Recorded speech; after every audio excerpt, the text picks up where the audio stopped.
ஆக்சுவலாக இன்னைக்கு காலையில் ஒரு வீடியோ சஜஷனில் வந்து எக்கார்ட் டோலேயோட வீடியோ 2 minutes ஆகும்.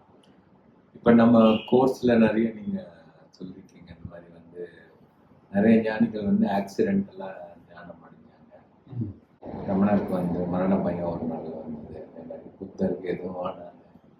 ஒரு ஜேகே வந்து அவரோட பிரதரோட டெத்துனால வந்தார். அந்த மாதிரி ஒரு ஆக்சிடென்டெல்லாம் ஞானம் அடைஞ்சாங்க.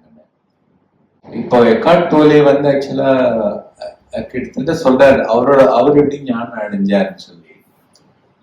இந்த வீடியோல காலையில ஒரு நாள் 3:30 மணிக்கு முழிப்பு வந்திருக்கு அவருக்கு. முழிப்பு வந்துட்டு ரெஸ்ட்லெஸ், அவரால் படுக்க முடியல, உட்கார முடியல, அது மாதிரி ரொம்ப ரெஸ்ட்லெஸ் ஆகி அப்போ வந்து அவருக்கு தோணி இருக்கு, I can not live with my self anymore அப்படின்னு அவருக்கு தோணி இருக்கு. ஸோ அப்போ ஒரு கேள்வி கேட்டிருக்காரு, அப்போ I cannot live with myself எனிமோர்னா அப்ப நான் யாரு அப்படின்னு சொல்லிட்டு ஒன்றும் பதில் வரல.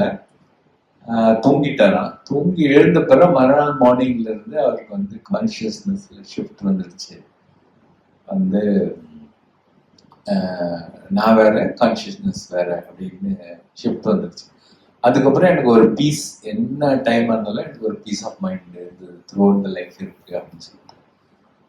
ஸோ கிட்டத்தட்ட இதுதான் அவர் ஞானம் அடைஞ்ச இன்ஸ்டன்ஸா அப்படின்னு தோணுச்சு. அப்ப நம்ம வந்து புரிதல் அப்படி போறோம், புரிதல்ல இருந்து விடுதலை தானே ஆகணும்னு சொல்றோம். அப்ப அந்த மாதிரி எல்லாருமே ஒரு இன்ஸ்டன்ஸ் வருமா? இப்போ அவங்களுக்கு வந்து ஏதோ ஒரு நெருக்கடியில வந்து அவங்க மனசை வந்து ஆர்கனைஸ் பண்றதை விட்டுடுறாங்க. நாம எல்லாம் வந்து ஆர்கனைஸ் பண்ணிக்கிட்டே இருக்கிறோம், நல்லா வச்சிருக்காம முயற்சி பண்றோம்.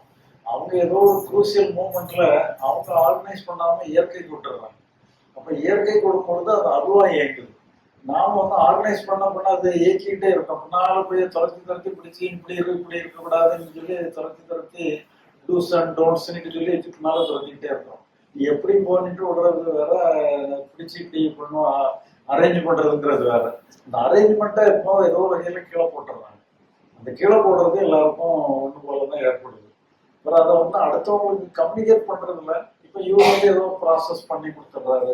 இப்போ நாம வந்து கொஞ்சம் சாஸ்திரங்களோட லிங்க் பண்ணி கொடுக்கோம். அதனால வந்து இது வந்து ஒரு சாஸ்திர சம்பிரதாயமாகவும் மாறிடுது. எல்லாத்துக்கும் பொதுவான ஒரு உண்மையை கண்டுபிடிக்கிற மாதிரி ஆயிடுது. உண்மையிலேயே அவங்க வந்து எக்கார்ட்டாலேன்னு சொல்லி சொன்னா ஏதோ, ஆனா அதே நேரத்துல அதை ஃபாலோ பண்றவங்களுக்கும் கொஞ்சம் பலம் கிடைக்கும். ஏன்னா அது வந்து ஒரு உண்மையை தானே பின்பற்றி இருக்குது.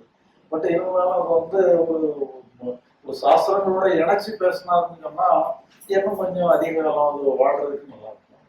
அப்படி கண்டுபிடிச்சா ஒன்றும் அதுதான் மனசை ரொம்ப சுதந்திரமா விட்டுருவாங்க. வரும்போது அது அதுவா இயங்குது. இப்ப நமக்குமே அந்த மாதிரி ஒரு இன்ஸ்டன்ஸ்ல தான் அது ஆகுமா? இல்லை, நம்ம அண்டர்ஸ்டாண்ட் பண்ணாலே போகும். நம்ம இப்போ வந்து நம்ம அறிவுபூர்வமா புரிஞ்சுக்கிட்டு அங்க வேலை இல்லை நீட்டு சொல்லி அறிவுபூர்வமா புரிஞ்சுக்கிட்டாலும் போகும். இது வந்து ஒரு ஷாக்ல ஏற்படும். அதாவது தூங்குறவனா திடீர்னு எழுப்புற மாதிரி அது. இது நம்ம நல்லா தூங்கி விழிச்சு எழுப்புற மாதிரி இருக்கும். அதனால ரெண்டும் ஒன்று, எப்படியோ விழிச்சு எழுப்புனா போதும்.